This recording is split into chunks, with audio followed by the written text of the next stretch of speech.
This video is intended for those of you who are not able to be physically in class completing the bleach experiment for biology. I'm going to do my best to kind of walk you through the observations. I would encourage you to pause anytime you see like the pre and jot down some notes and then do your post observations. You can always screenshot for your data table. You could take some screenshots and then insert those before and after pictures into your actual physical data table as well. All right, so the very first thing that I did in class was to show students what happened to green paper when it came into contact with bleach. So I'm gonna do that for you guys as well. Try to get this so it's in focus so you can kind of see it happen at the same time. So I'm just going to draw the word science using just regular household bleach. So this might be sitting in your cleaning cabinet right now, possibly it would be in your laundry room. And I'm gonna hold that up so you guys can see. And actually, one of the things you might not be able to see, but it immediately began to change, is I'm gonna let it kind of drip off. It immediately started to change colors. And so for those of you who are having a little bit of a harder time seeing those observations, I would definitely say that the paper went from being a green color, and then any place that the bleach was touching, it automatically or very quickly turned into a blue color. Now as I'm sitting here holding this, it is actually lightening up even more, and even that blue color is starting to slowly fade away. All right, so those would be your first observations. You can go ahead and write that down in that first section on your lab. Again, anytime we're doing something in here, you need to make an observation, please pause the video. All right, the second demonstration was basically to do the same thing, just looking at yellow. And so I'm gonna put, again, the same word, science. So it doesn't really want to spell. And I would say that the reaction that I'm seeing here, if I was gonna make a quick little observation, the reaction that I was seeing there happened just as fast, if not faster, than the reaction of the green. And so again, just make some observations. Go ahead and pause the video while you do so. All right, in the first portion of the experiment, students were asked to actually put together two beakers. And the beaker on the left is going to be our control beaker, so something that we'll be able to use to compare. And in this, we just put a few drops of green food coloring alongside of 100 milliliters of water that we got from the tap. And we're going to go ahead and just stir those on the same low settings for about 30 seconds. Sorry. We're going to do that as soon as we add the bleach. So here's my back to school brain not functioning super great right now. All right, the whole purpose of this is we want to look at and see what's happening when we add bleach to the solution. Again, this is going to be our control, so we'll look back and see if a color change actually occurred. And in the directions, I believe it said to add 10 drops of bleach. So I'm going to go ahead and do that. 4, 5, 6, 7, 8, 9, 10. If you get an extra drop of bleach, it's not the end of the world. But we want to try to keep it as consistent as possible. And now we're going to go ahead, put that on our lowest settings. We're going to let this roll here for about 30 seconds. Even before I got back to the camera, you notice that there was an immediate color change there. So again, go ahead and record those observations.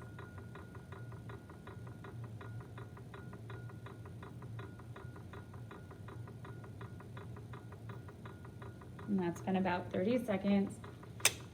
So go ahead and set those closer. Hopefully you can see it a little bit better there. And that's the end of experiment number 1. So for the next experiment, we wanted you to think about what colors make up green. You know, we're seeing some observations early on in this lab that might help you to make some predictions. And so, you know, what is green made out of? Pause the video, answer that question, and then come back to the video. All right, for this next part of the lab, you actually make your own green, okay? So what we did was we added 2 or sorry, we added 1 drop of blue food coloring and 3 drops of yellow, just to try to get that color to be somewhat consistent with the green that we saw previously. Now this is a little bit lighter than the store-bought green, simply because I think we added 1 extra drop of yellow, and maybe we should have done a 1 blue to 2 drops of yellow ratio, but it's pretty close. All right, so again, we're gonna make a prediction before we run this experiment, and that is, what do we think is going to happen when we add the 10 drops of bleach? Based on our previous observations, what might we see? Again, pause the video, write down that hypothesis. When you've done that, start the video again. All right, so we're adding those 10 drops of bleach.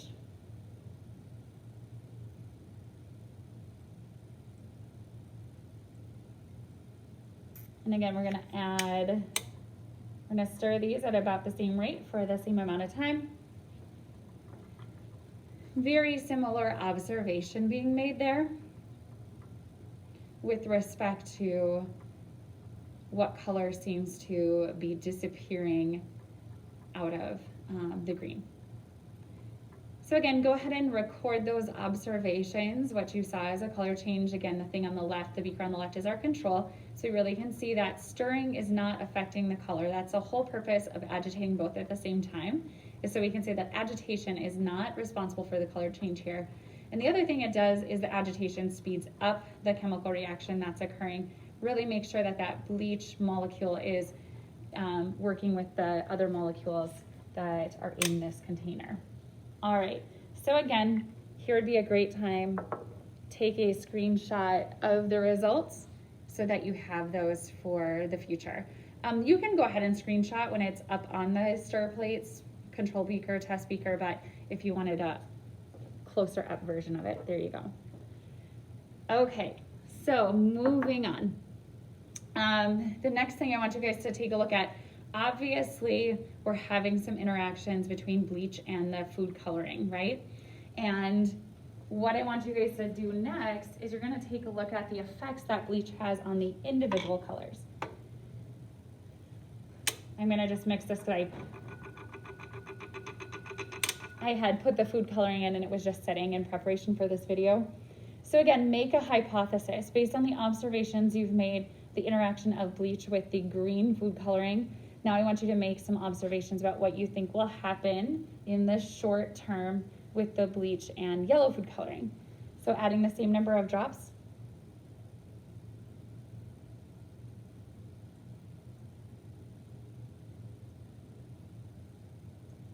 And then going ahead and stirring for about 30 seconds. The 30 seconds is important that we're just keeping it consistent, but as long as we're doing it for the same amount of time, both with the control and the test, we're doing just fine. Perhaps what you're witnessing there is surprising. Hopefully it's not, based on the observations you've already made in the experiment that we've conducted so far.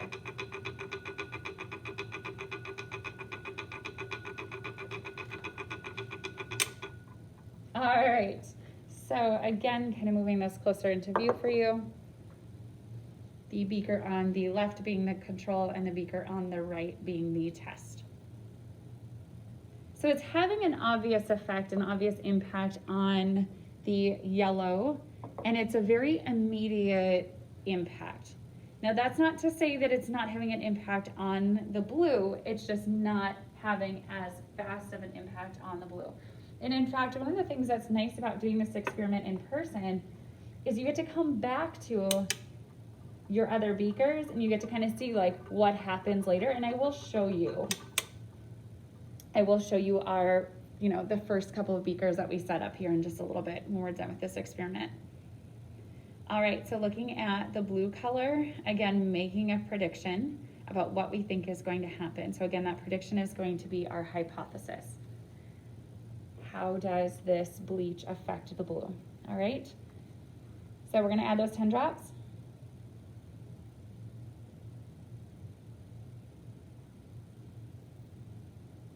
And then we're gonna go ahead and stir.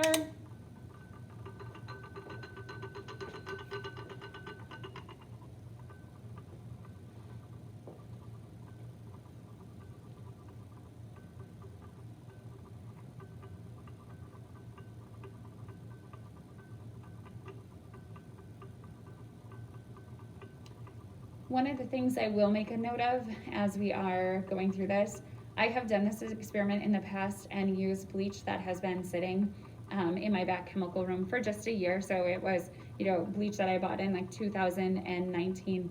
And then when I went to go use it in the fall of 2020, my results were not the same as what you guys are seeing here. In fact, in some cases, the experiment didn't even work. So bleach does go bad, quotation marks around that, bad over time. And so it is important that if you are attempting this experiment at home, that you are definitely using newer bleach. Now, one thing I will make an observation of, and hopefully you can tell that in the video. Let me see if I just pull this a little bit further so you can see. It does appear to be faded. So it's not that the bleach isn't affecting the blue color, it's just not affecting it at the same rate as the yellow in both the initial experiments that we did. So kind of just to prove that to you all, here was our first experiment now that it's been sitting out. So that's the result. Oh, you can't see that very good. Sorry about that. So that's the result of our first experiment. And then this is the result of our second experiment. And again, we are, 11 minutes, 30 seconds into this video. It's been at least, sorry about that, you guys, at least 8 minutes since we started. And these things have been sitting over time. And so all of the beakers now kind of have this little bit of tint to them, but all of the color has been drained. All right, so now we're gonna make some predictions. We're gonna try something new. So in the next setup, we've mixed yellow and red to make an orange color.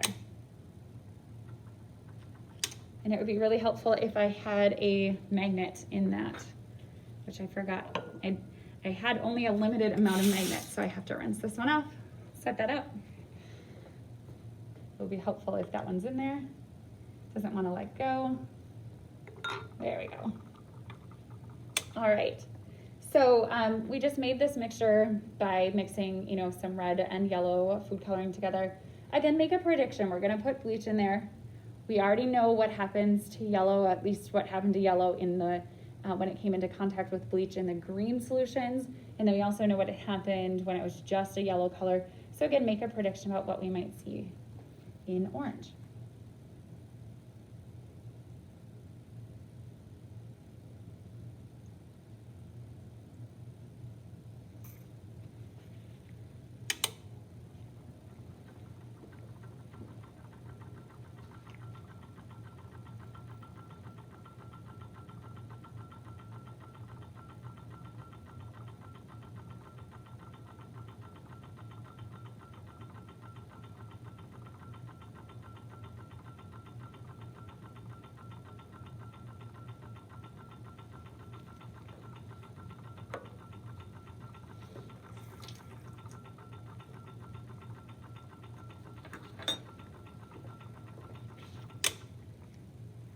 All right, and as we're looking at that, this is tinting more to the red. Okay, so the test beaker on the right is tinting more towards the red color, and then this is still that really nice orange that we had to start off with. So again, it's an observation that can now help us to make a prediction if we run another test. So scientists should always be thinking, okay, we made that observation, what might be accounting for that? If my thoughts are accurate, or like if I'm on the right track, then doing another experiment, this is the results I should see. So that's kind of that scientific process of way of thinking about things. So again, we have our control. We're gonna test the reds. And again, all of these directions are found in your, all of these directions are found on your lab document. So I'm gonna go ahead and grab another magnet. Give it a good rinse and put that in the control. Give that a little bit of a stir just to mix that red color first. My red doesn't really look as red. It kind of looks peachy, I would say. So very similar to the peachy color that the other beaker turned in the previous experiment. So again, make a prediction about what you think is going to happen here.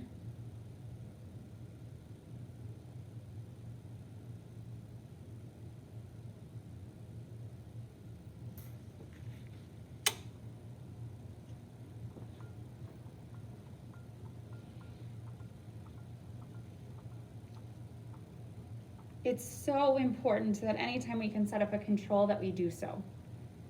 So important that that becomes part of our observations. And there's several different ways that we can do that. One is we can take pictures before and pictures after.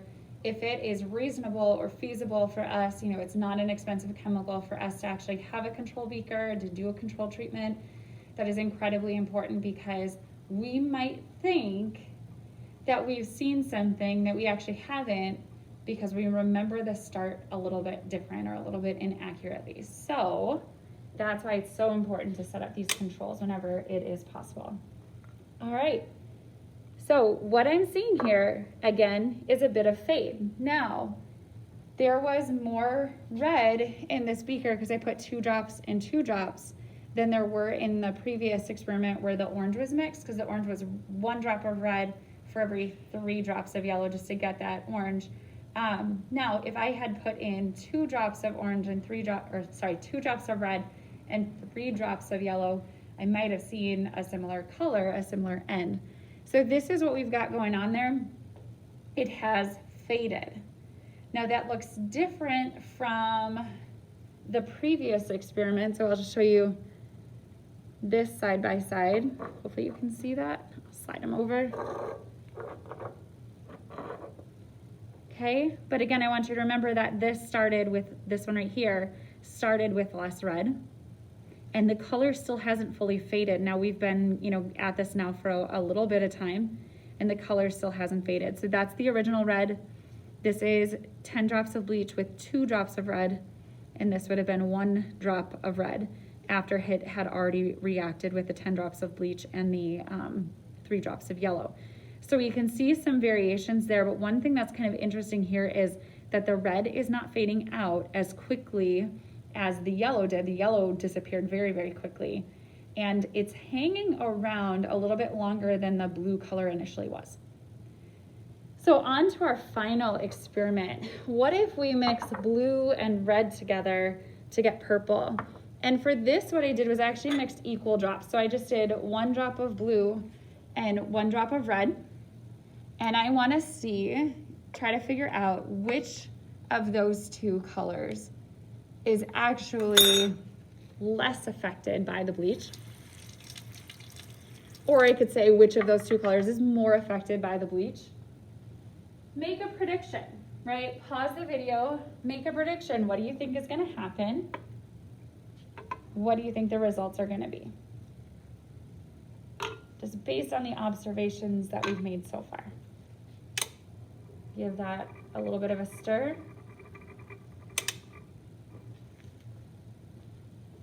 All right, here is, it looks really dark back there. Let me bring this up just so you can see it. See if I can give you a better view. You can kind of see, yeah, it does look dark, but you can definitely see that it's the purple, that there is a purple color there. Especially if I tilt it a little, you can kind of get hints of that. All right, so last part of the experiment, 10 drops. Hopefully you've made your prediction, your hypothesis. 2, 3.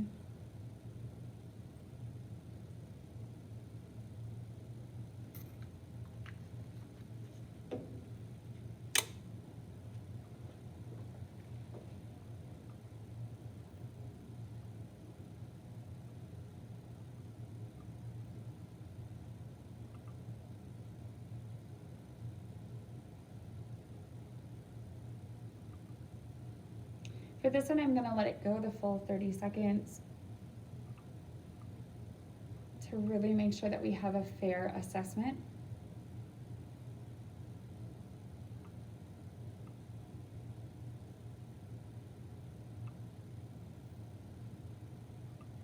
All right. Here are our results. So we have, next time I make a video, I'm gonna have to just make an X on the table, like this is where I need to put those beakers and stuff. I am sorry, you guys. Again, this is my first video back at the 2020 school year. So as we're looking at the observations, actually something happened that I wasn't expecting, and that is it appears as though in the presence of blue and red, something is happening with the red faster than what was happening with the blue. And so my prior knowledge of kind of what I thought was going to happen was not supported. I for sure thought red was going to stick around longer than blue was, actually, based on the previous observations. Now, one thing I'd want to do is I'd want to go back and I'd want to actually, my curiosity question is, how long does it take for that blue to actually fade out? So I'd want to go back and run some additional experiments and then do the same thing for the red. Let the red spin on the spinner, like on the stir, and the blue with the same amount of bleach, and just see which one goes faster. And because I still have the controls, I'm actually going to try that just to see what happens. Again, I thought that the red would have hung out longer based on the observations that we made, but since it didn't, I'm curious and I want to see what the actual answer is. So I'm gonna grab my red control and my blue control, and we'll just let them race. We'll just kind of let them spin until they are done. So to do this, I'm gonna have to do this actually in a couple different ways. To make the race fair, I'm gonna do that. I'm gonna grab another container of bleach to make sure I'm adding the 10 drops simultaneously, otherwise it's not fair. If I didn't have this available, I would just have to time each reaction independently, which would also be a good way to do this experiment. All right, so based on the purple, I believe that the red is going to fade out faster than the blue. Now watch it be completely different than that. That's great, that's science, right? Okay, so ready? 1, 2, 3.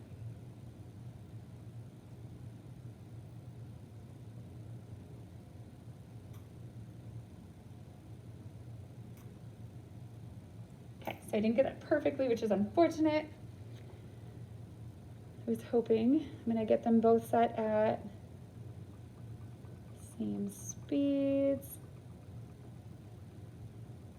This is a great time to talk about error, okay? My hope was that in doing this, I could just show you, side by side that, how long each one would take to fade. Some of the problems with this is that I can't set the stirrers at the exact same speed. So even though I have this one set at 3, it appears to be spinning, it was like spinning slightly faster than this one, which is set at speed 4. So that is a really good, example of an error that you would run into in lab, making sure that you're using the exact same speeds, the exact same measuring devices, the exact same concentrations of chemicals, the same person doing the measuring. All of those things become really important so your instruments can throw off your results. So this isn't perfect, but I think we can make some pretty good observations about what's happening here. And I'm gonna let it just go just a little bit longer. My initial observation is that on the right-hand side, that red is fading out faster than the blue, which is on the left.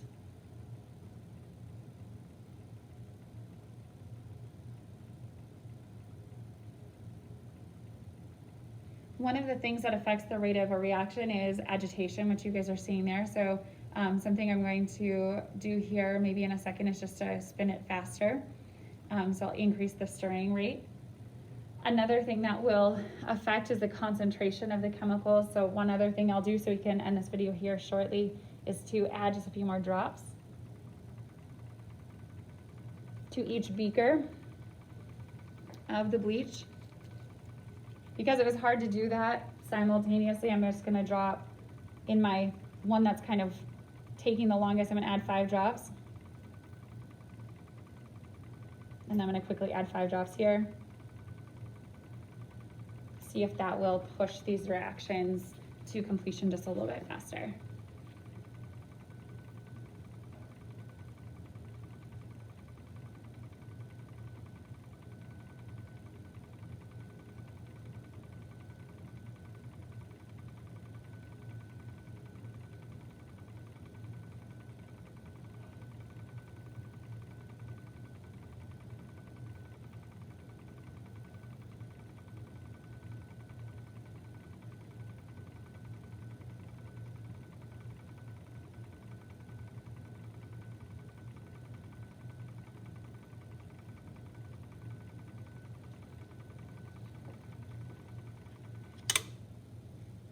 right, I'm gonna go ahead and stop those.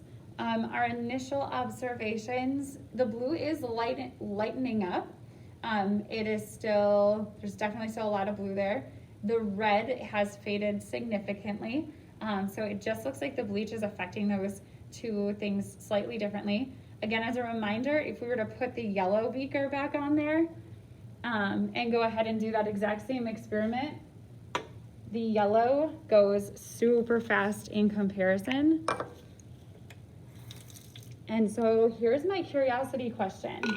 What is so special about the yellow? Or what is so special about the blue, like that actual blue pigment and the yellow or the red pigment?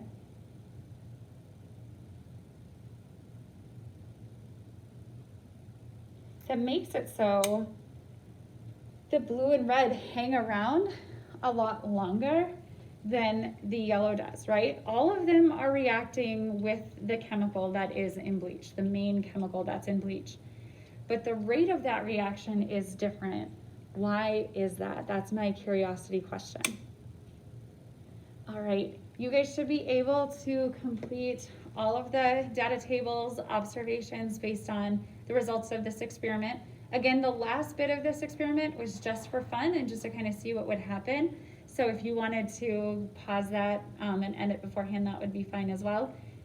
Please make sure that you ask questions if there's any part of this that you feel I missed or that didn't make sense. And good luck. If you were having a hard time seeing those colors, okay, because that will happen, please make sure that you reach out, ask me questions, ask a classmate that saw it firsthand questions, ask a parent to take a look at it or another sibling to take a look at it, just to kind of clarify for you what colors they think that they're seeing as well. All right, congratulations on completing your first lab via distance learning, and we'll talk to you again in the future.